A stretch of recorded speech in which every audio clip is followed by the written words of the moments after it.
boa tarde. Tem time novo na Série A. Salve o Ipatinga. E tem times de tradição voltando à elite. Vitória, Portuguesa, Coritiba, parabéns. Mas nem tudo são vitórias. A seleção feminina volta a perder. Clima pesado no Japão. Expectativa em Teresópolis. A seleção já treinou hoje de manhã. E sabe quem voou nos testes da Fórmula 1? Um certo Michael. A torcida do Botafogo não vai mais vibrar com o artilheiro dos belos gols. Dodô antecipou a saída prevista para o fim do ano. O atacante Zé Roberto, os laterais Joilson e Moreno e o zagueiro Alex também estão deixando o clube. Joilson acertou hoje com o São Paulo e agora há pouco falou como jogador do time paulista. Chegar lá, integrar bem com o grupo para que eu consiga realizar um ótimo trabalho que eu realizei aqui no Botafogo, para que eu consiga meus objetivos, que é almejar ser campeão da Libertadores, ter título lá para o São Paulo, né? O ano está acabando, mas para o meio-campo Moraes do Vasco, os últimos jogos do Brasileiro são a oportunidade para o recomeço. Há 15 dias do próximo jogo contra o Corinthians, o treino ainda é apenas recreativo, mas fala isso pro Moraes. A maioria dos jogadores já está em clima de fim de festa, faltam apenas 2 jogos. Mas para quem ficou 5 meses afastado, o momento é de recomeçar. Depois que eu tô com 17 anos, né, tá a família toda na torcida. A família viu de perto a grande atuação da temporada. 2 gols no empate com o Náutico em maio. Uma das poucas alegrias que ele vai guardar deste ano. 2007 está acabando, mas ainda há tempo para sorrir. O Fluminense quer repatriar o atacante Washington, que está no Japão e que hoje de manhã quase marcou um golaço. Washington tentou do meio de campo e por muito pouco a bola não entrou. Acompanhe. Não precisa se lamentar, Washington, porque o seu time, o Urawa Reds, venceu por 2-0 o Sepahan do Irã e conquistou a Copa dos Campeões da Ásia. Nas Olimpíadas Escolares, uma virada incrível na decisão do futsal. A habilidade não vê data de nascimento. Eles têm entre 15 e 17 anos, jogam futsal. Geração Falcão. O ídolo deles também deu os primeiros dribles e passes na escola. Portanto, não é exagero imaginar que o futuro do futsal pode sim estar aqui nas Olimpíadas Escolares. Alan tem todo o potencial de craque. Defende e ataca com eficiência e tem um foguete na perna direita. Mas a fase ainda é de aprendizado. O Percepção do Rio de Janeiro e do Alan venceu o Drummond por 3-0. Os paranaenses não desistiram e o tempo normal terminou com um empate em 4-4. Placar que persistiu na prorrogação. Aí, na disputa de pênaltis, os personagens normalmente jogam embaixo das traves. Fernando defende a segunda cobrança dos cariocas. Os jogadores do Drummond aproveitam as 3 e conquistam o bicampeonato de futsal das Olimpíadas Escolares. A fábrica Brasil de Craques também está nos colégios de todo o país. Hoje, o grupo que está aqui, que são jogadores puramente de futebol de salão, podem servir qualquer equipe adulta. O Brasil é nosso! No próximo bloco, o velejador Marcelo Ferreira vai trocar de classe para ir a Pequim. E por falar em caminho olímpico, a seleção feminina de vôlei perde para as italianas e uma cubana.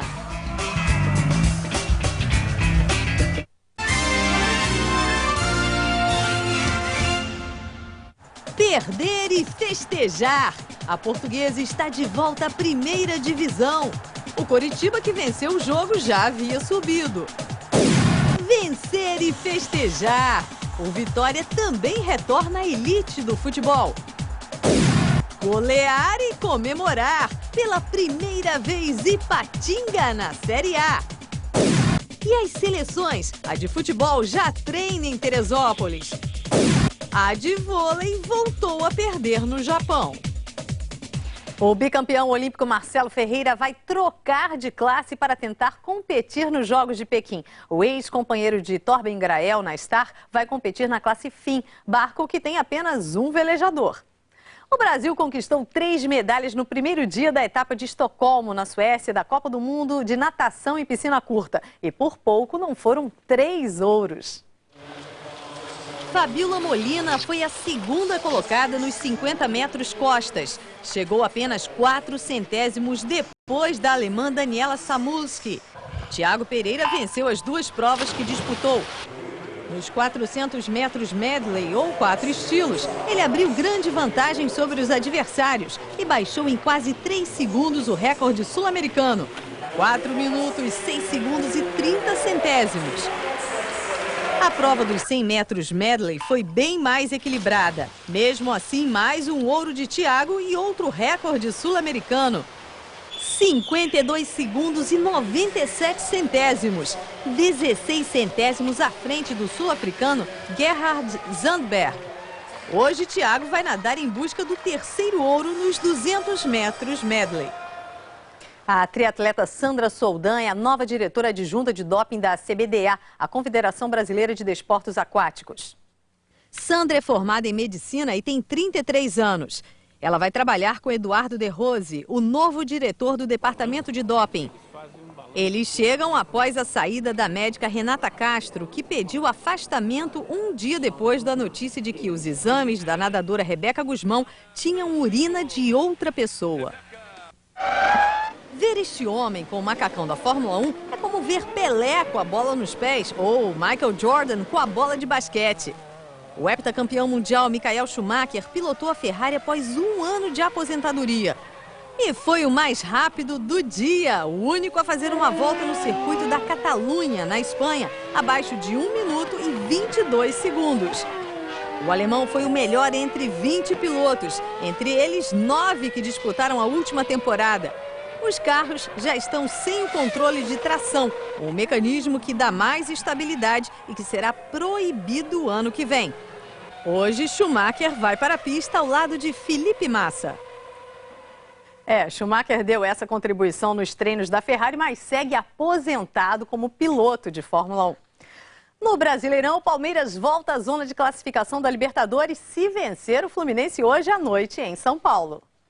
Depois de 10 dias sem jogar, o Palmeiras volta a campo hoje. Tempo suficiente para muitas coisas, inclusive para diminuir a pressão depois das derrotas para Juventude e Sport. Tenho certeza que a equipe está bem treinada e pronta para conseguir uma vitória contra o Fluminense. O que não pode ser resolvida é a ausência de Valdívia. David Sacconi entra no meio-campo. Caio é mantido e Martinez ficou de fora. Não podemos deixar que a responsabilidade de marcação seja toda do Pierre Makelele. Sai um que faz a diferença e volta outro que também pode resolver.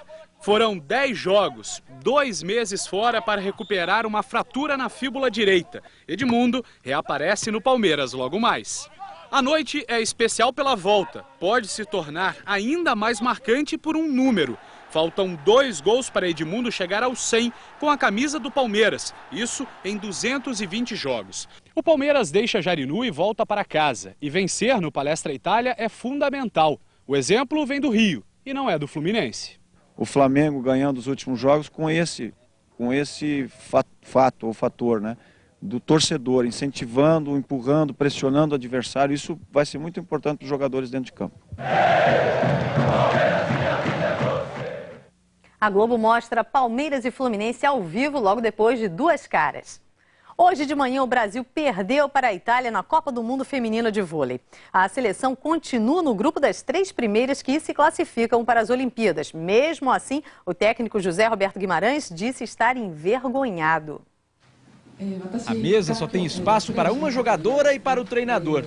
Mas Zé Roberto convocou o time inteiro para a entrevista coletiva.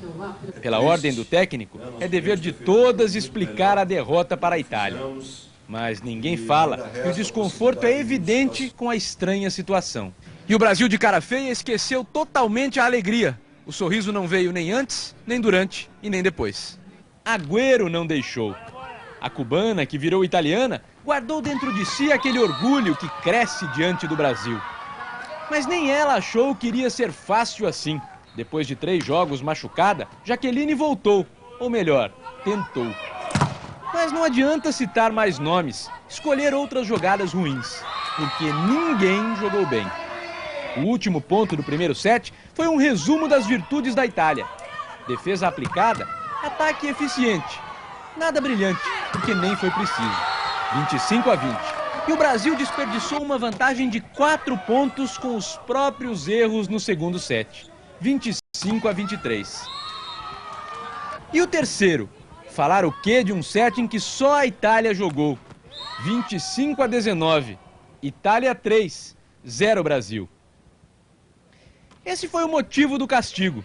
E quando os números são tão claros, a derrota nem merece explicação. E desculpa a todos pela nossa apresentação, que foi uma vergonha. E na madrugada de logo mais, a Globo transmite o jogo decisivo entre Brasil e Sérvia, 1h30 da manhã, horário de Brasília. A seguir, Festa, Coritiba, Portuguesa, Ipatinga e Vitória estão na Série A. E também a seleção na Granja Comari. As declarações de Kaká repercutem na Itália.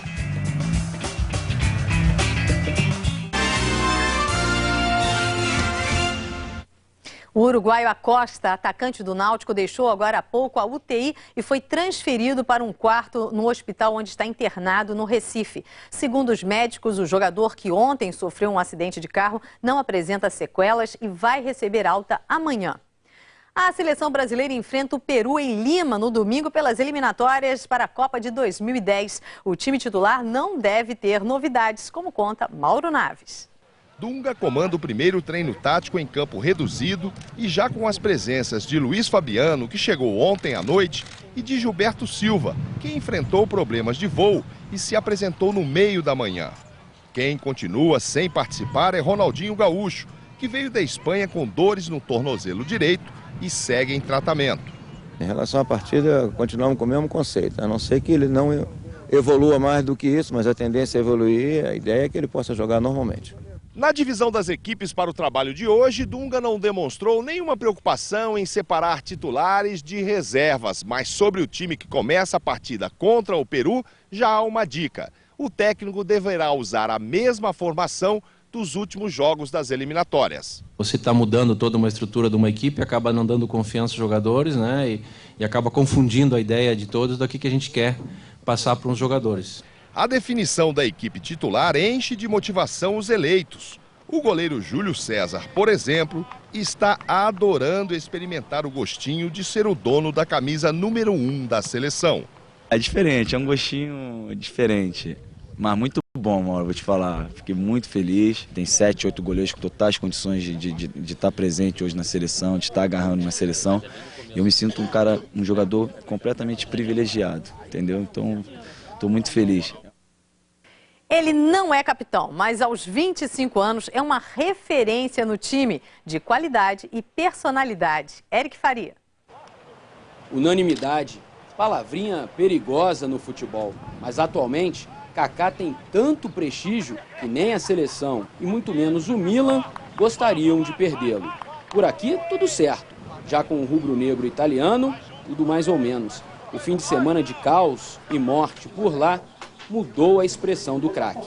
Foi uma experiência triste na minha vida que eu tive e infelizmente não é a primeira vez que acontece no campeonato italiano. Então aconteceu ano passado com a morte do policial, esse ano foi com a morte do torcedor.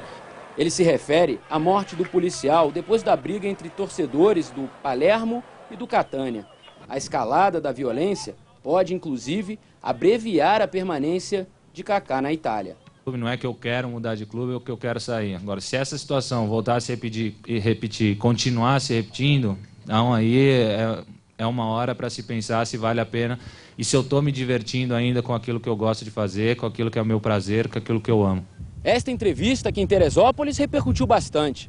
São posições firmes que mostram um outro lado do craque, o de líder fora de campo. O principal jornal esportivo italiano, a Gazzetta dello Sport, estampou: Kaká fala, basta, ou os campeões vão embora. O governo tem que ajudar e tem que intervir, porque as pessoas estão acabando levando para dentro do futebol, que é um esporte, que é uma diversão, problemas que têm acontecido na sociedade. E assim se faz um ídolo, com gols, bons exemplos e muita personalidade. E vamos saber agora as últimas notícias da seleção, ao vivo da Granja Comari. José Ilan, olá, boa tarde, José.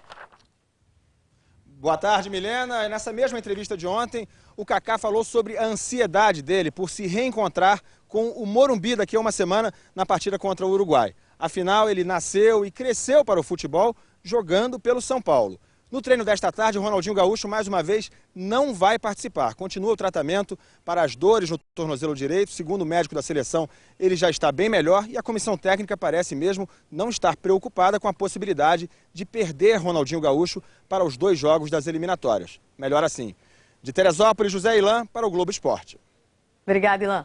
O Tribunal de Justiça Desportiva derrubou a sentença que obrigava o Flamengo a jogar com portões fechados contra o Atlético Paranaense no dia 25. O rubro-negro tinha sido condenado por incidentes no jogo contra o Grêmio. O clube botou à venda 80.594 ingressos e hoje já havia fila para garantir um lugar no jogo.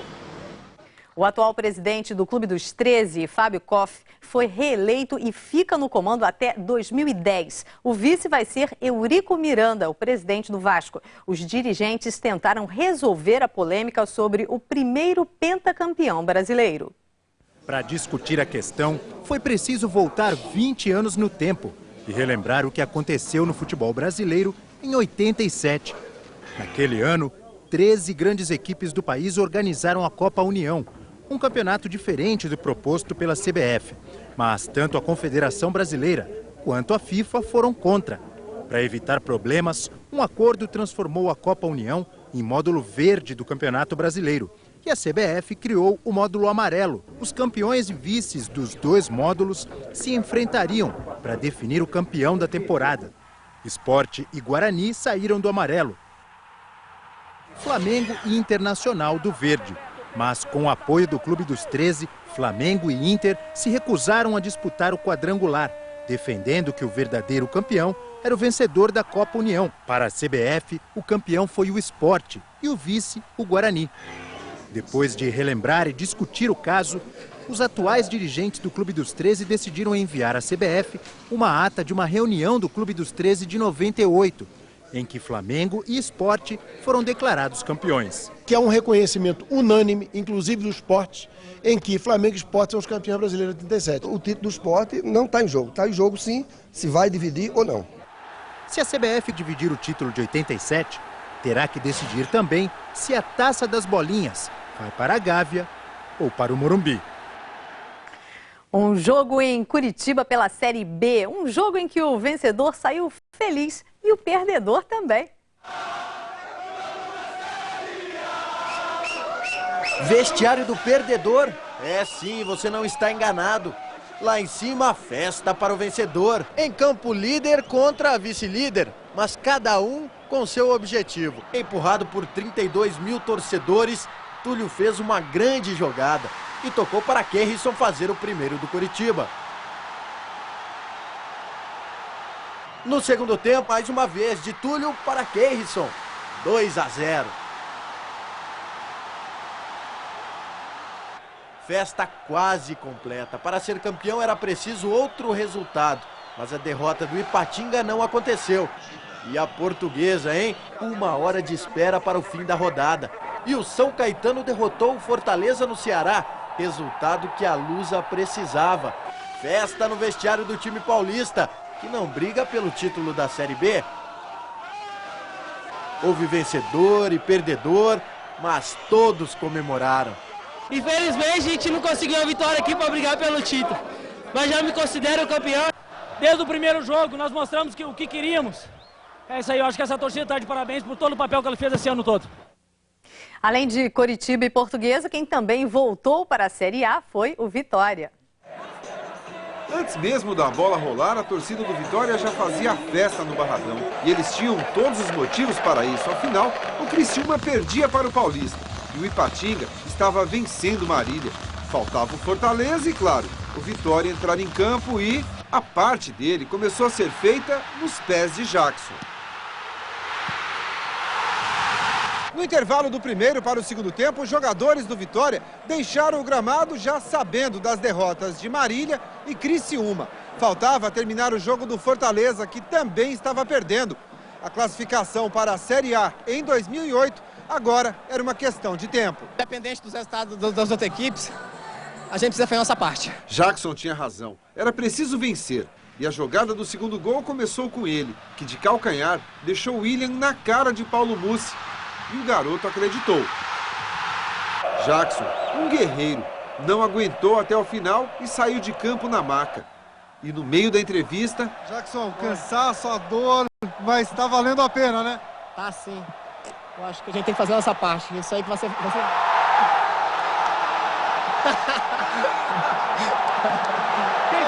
Quem fez?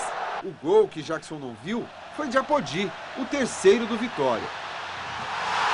Chiquinho ainda diminuiu para o CRB, quando o Joãozinho fez mais um. Aí sim, Vadão desabafou. Agora estamos dentro.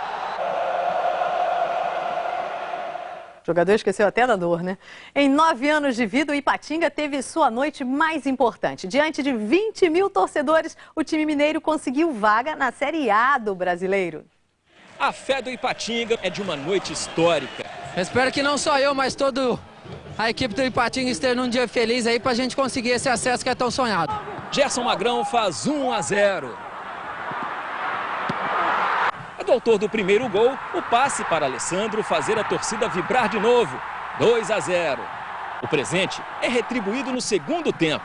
De Alessandro para Gerson Magrão. 3-0.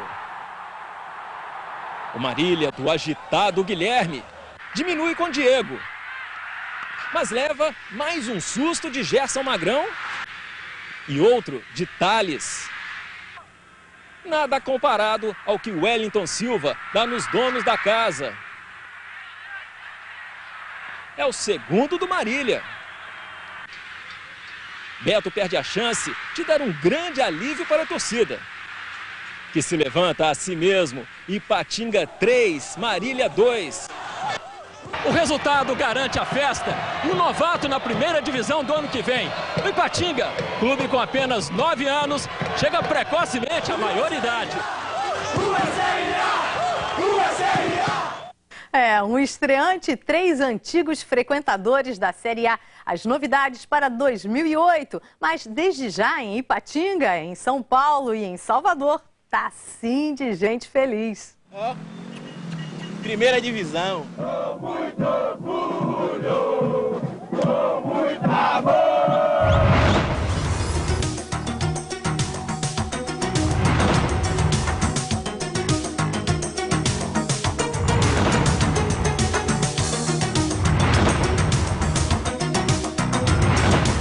Uma boa tarde para você.